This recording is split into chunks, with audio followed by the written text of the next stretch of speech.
Hi everyone, Namaste. Welcome to Hindi Samvad, where Samvad means conversation. In this video, I'm going to discuss with you the difference between मैं and मुझे. Which one to use when we want to say I? If we want to convey something starting with I, should I use मैं or should I use मुझे in my sentence? So I'm going to teach you when and how to use both of them. And in the later part of the video, we are also going to discuss the difference between चाहता and चाहिए, which one to use when. But before we proceed, it's important to know our आज का शब्द, that is word of the day. तो आपका आज का शब्द है चावल. चावल. चावल मतलब rice. It means rice. And in many parts of India, the word चावल is used to describe uncooked rice. The word bhat is used to describe cooked rice, but chawal basically means rice. And chawal is a masculine noun. So whenever you use this word in any sentence, make sure that the verb also agrees with it. For example, हम शाम को दाल चावल खाते हैं. हम शाम को दाल चावल खाते हैं. Sham ko means in the evening. We don't say sham mein to mean in the evening because the time of the day is followed by the preposition ko to mean in the evening. So in the evening, sham ko, in the afternoon, dopahar ko, like that. And dal means lentils, pulses. Chawal is of course rice. Dal chawal means rice with the lentils, rice with the pulses. खाते हैं from the verb khana, that is to eat.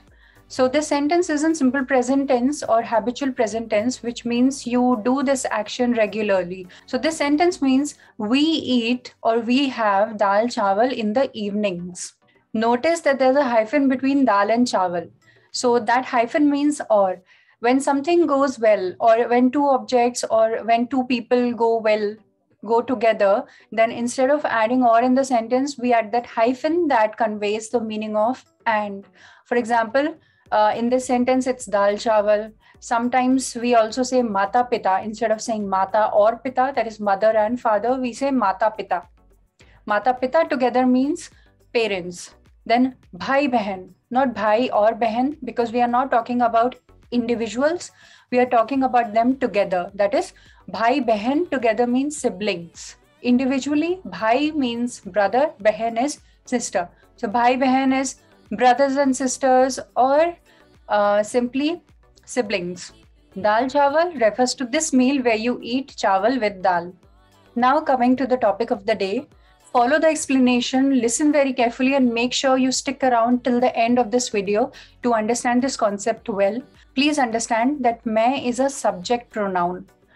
Whenever you use मैं in your sentence, the focus lies entirely on you, that is on I, that being the subject pronoun. Whereas मुझे is an object pronoun, which is made from मैं along with adding a preposition to it. Both the pronouns मैं as well as मुझे denote I in the sentence. Sentences with मैं will be in active voice and sentences with मुझे, they will be in passive voice.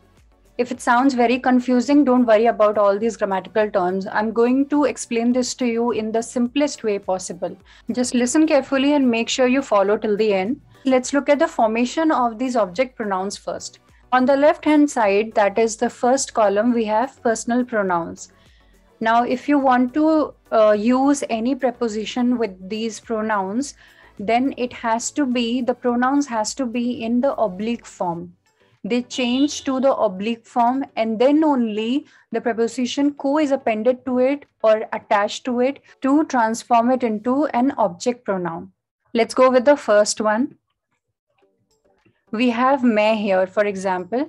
Now, if you want to say to me or by me, then you can't just add ko to मैं and say मैं ko. That's wrong. You have to transform मैं to the oblique form. You'll have to learn these oblique forms. So the oblique form of मैं is मुझ. And then you can add ko to it to form मुझको. And then the shortened form is मुझे, which is the most preferred and favored over mujhko among native Hindi speakers. Mujhko and mujhe both are correct. There's nothing wrong with mujhko. It's just that native Hindi speakers, they tend to favor mujhe more because it sounds more natural to us. Similarly, look at hum. The oblique form of hum is hum. Then add ko to it to form humko. The shortened form is hame. Hame. Note that there's N at the end, which is a partial pronunciation, denoted by this dot over here. Hame, not hamen.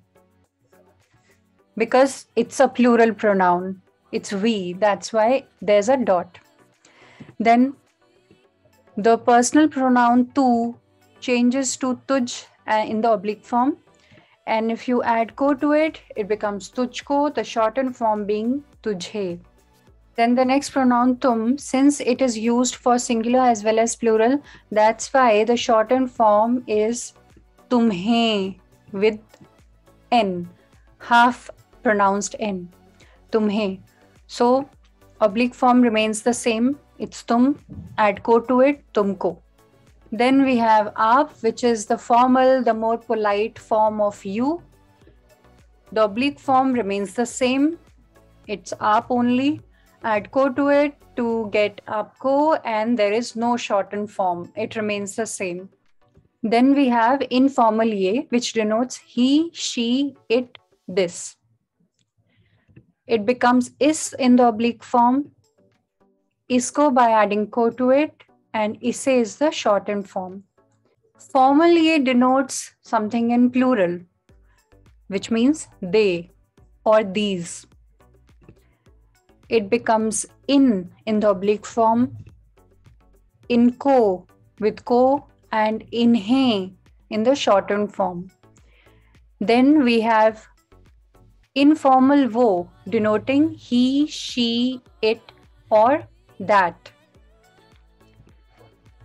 Us in the oblique form, usko with ko, and shortened form being use. Then we have the formal wo. That is again denoting something in plural, which means they or those. So it changes to un in the oblique form, add ko to it, becomes unko, and unhe in the shortened form. You will have to learn and remember these oblique forms so that you know how the pronouns get transformed whenever a preposition is added to them. Now look at two of these interrogative pronouns. The interrogative pronoun kon means who, and informally, where it denotes only something in singular, and it changes to kiss in the oblique form, kiss, and it tends to mean whom. Then formally, the oblique form is kin. It changes to kin because when you use kin along with the preposition, then that means you are addressing a group of people. So kin, again it means whom. So kiss together with ko is kisko. Kisko means by whom or to whom, and the shortened form is kisse. And kin becomes kinko, kinko, to whom or by whom, and the shortened form is kinhe, kinhe. Now if you're a beginner and you think that you won't be able to remember these shortened forms, don't worry about it. I told you already that the pronouns in the third column and the fourth column, they mean the same. They can be interchangeably used. There's no difference at all. So if you feel that you won't be able to remember all these things, then it's okay. You just use the oblique form with the preposition directly and it'll still make as much sense. There's nothing wrong with it. Mujhko, humko, tujhko, tumko, aapko, and so on. It's still fine. Now let's understand the meaning and the usage with some examples. Jaise, remember jaise means for example. आप क्या चाहते हैं? आप क्या चाहते हैं? This sentence is in simple present tense. That's why the verb chahna becomes chahte with te added to it because it refers to aap being a respectful word.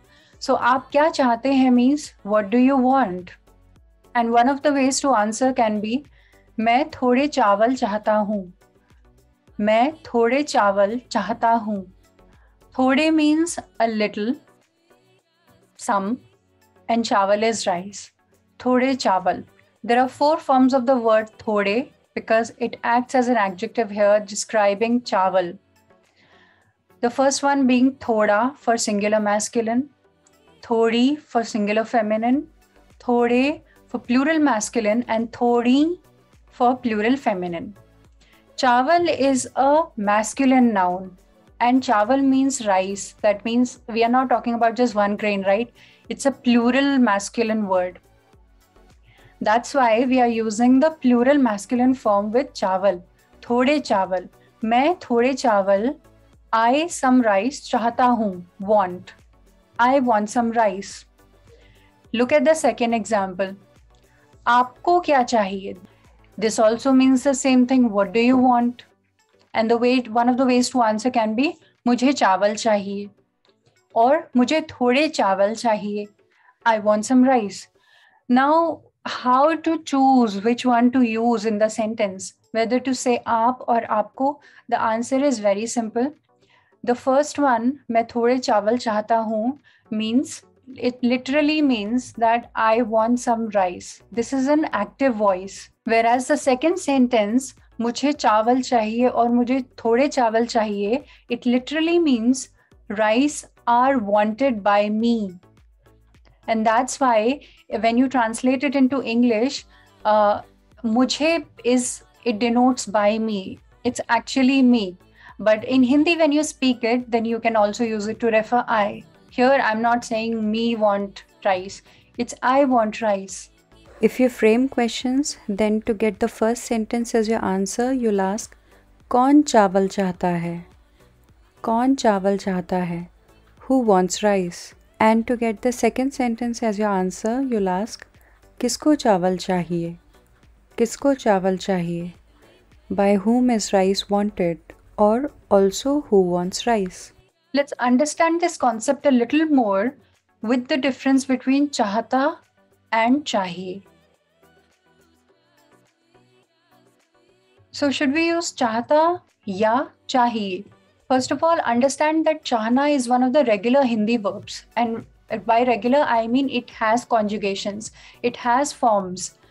And when it has forms, that means it agrees with the noun also. There is subject-verb agreement that comes into play.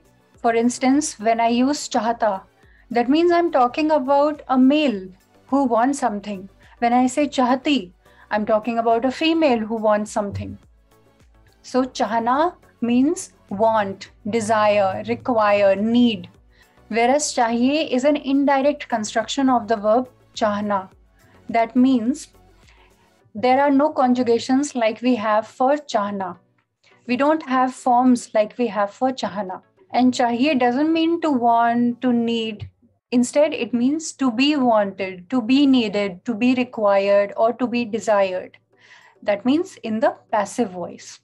In one of my previous videos where I talked about how to say I want or I don't want, there I introduced the rule for using chahna. Here, look at chahiye. The rule is very simple. With chahiye, we always use the pronouns like mujhe, aapko, tumhe, tujhe, etc. That is the noun or the pronoun with the preposition ko. Always. We never use the subject pronouns with chahiye. We always use the ones with ko, followed by the object that you need, whatever you want, ending it with the verb chahiye. And chahiye word never changes because there is no subject-verb agreement. It always remains the same whoever you talk about. Example, mujhko or mujhe, whatever you say, pani chahiye. Mujhe pani chahiye. It means I want water. But if you look at the sentence literally, it means water is wanted by me. Similarly, Sunny ko. Here I have used the proper noun, Sunny. Sunny is a boy's name. Sunny ko. Even if it's a noun, then also you have to follow it up with the preposition ko.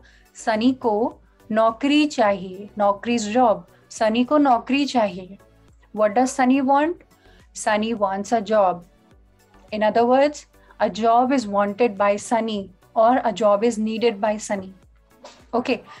Whether it means want or it means need, it depends on the context. Now remember some notes associated with the usage of the verb chahiye. First of all, it doesn't change no matter what, it remains the same. Chahiye remains chahiye as it is. And secondly, I'll reiterate, an object pronoun is used with chahiye. मुझे कुछ पैसे चाहिए. कुछ means some. कुछ पैसे. पैसे is money. कुछ पैसे, some money, some amount of money. मुझे कुछ पैसे चाहिए. I want some money. In other words, some money is wanted by me. You can also replace the word कुछ with थोड़े. मुझे थोड़े पैसे चाहिए. I want some money. So with चाहिए, you always use the pronoun with को. मुझको थोड़े पैसे चाहिए. However, you can still speak the same sentence with मैं. How? By not ending it with चाहिए. Instead, use the regular verb that is चाहना. मैं कुछ पैसे चाहता हूँ. मैं कुछ पैसे चाहती हूँ. हम कुछ पैसे चाहते हैं. Like that. So with चाहना, use the subject pronoun. With चाहिए, use the object pronoun. If you say मैं कुछ पैसे चाहिए, it's completely wrong. I hope the concept is getting clearer. I'm trying to explain everything to you in the simplest way possible. Let's move on with this. Now it's a quick quiz. I want to say she needs a job. Which one of these following sentences will I say? Pause the video here, read, understand, and choose. Well, that was a trick question. If you were following my explanation since the beginning of this video, you'll know that both the options are correct. वो नौकरी चाहती है is the sentence in active voice with चाहना, and that's why we use the subject pronoun वो. The second is उसे नौकरी चाहिए, that is in passive voice. With चाहिए we use the pronoun with को, उसको, उसे नौकरी चाहिए. So both are correct. Second example, again pause the video, read, understand, and choose. Great job. This one was easier. It may be tough for a beginner since one needs to remember all these pronouns, मुझे, उन्हें, आपको, etc. You need to remember these pronouns. Otherwise, it's easy. The sentence they want ginger tea will translate to उन्हें अदरक वाली चाय चाहिए in Hindi. I'll also try to answer some more of your doubts through this lesson. So in case if you're wondering if chahiye is the polite form of chahna, like we have in imperative, for instance, khana becomes khaiye, jana becomes jahiye, or ana becomes aiye, and so on in imperative tense, in imperative mood, the answer is no. Chahiye is just the indirect form, which tends to make the sentence in passive voice. So no, it's not the polite form. It's just another way of conveying the same thing. If chahna means to want, chahiye means to be wanted. If chahna means to need, chahiye means to be needed. Second question, what is this mereko and meko? We know मैं, we know मुझको, we know मुझे, but can we use mereko with chahiye? Can we use meko with chahiye? What are these forms? What do they mean? They mean nothing. It's the wrong way of speaking I or me. I've heard so many people using mereko instead of mujhe, and it's wrong. I mean, you can still get away with it, but it's wrong. Either say mujhko or mujhe. Mereko is the wrong way of saying I or me. Similarly, there are so many youngsters who say meko. Meko is wrong. I think, in my opinion, they do know what the correct pronoun is, but they still say meko to, I don't know, to either sound cute or to show off, but it's wrong. Now let's understand past tense. Whatever our explanation gave you earlier was chahiye in present tense. Now we have chahiye in past tense. And it's nothing different. It's the same rule. You just add the helping verb in the past tense. So the helping verb hona in the past tense. मुझे पानी चाहिए था. सनी को नौकरी चाहिए थी. The चाहिए will agree with the object, with what you need. So पानी is masculine, चाहिए था. नौकरी is feminine, चाहिए थी. And we always use nouns and pronouns with को. मुझको पानी चाहिए था, आपको पानी चाहिए था, फिरदौस को नौकरी चाहिए थी, and so on. Have a look at some more examples. जैसे आपको क्या चाहिए था? What did you want? Or what was wanted by you? If you don't know what the other person wants, then generally masculine form is used. आपको क्या चाहिए था?